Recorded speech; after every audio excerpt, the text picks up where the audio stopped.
പൂന്താനം മഞ്ജുളയോടന്നു ചൊല്ലിയ ആൽമരമെങ്ങാണ് പൂമാല കൊണ്ടവൾ ചാർത്തിച്ചു പോയതിൽ ശേഷം അതെന്തായച്ചാ. പൊന്നമ്പലത്തിൻ കിഴക്കേ നടക്കൽ ആലിൻ ചുവട്ടിലായി മഞ്ജുള ചാർത്തിച്ചൊരാമലർമാലയും ദിവ്യമായി തീർന്നല്ലോ.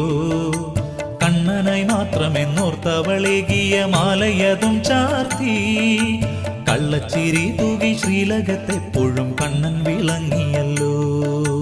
ഇങ്ങനെ മാലയെ കാറോളി വർണ്ണന്റെ മാറിലായി വന്നച്ചാ. എന്തെന്തൊരത്ഭുതമാണിതു കേട്ടാലും ഒട്ടും മതി വരില്ല.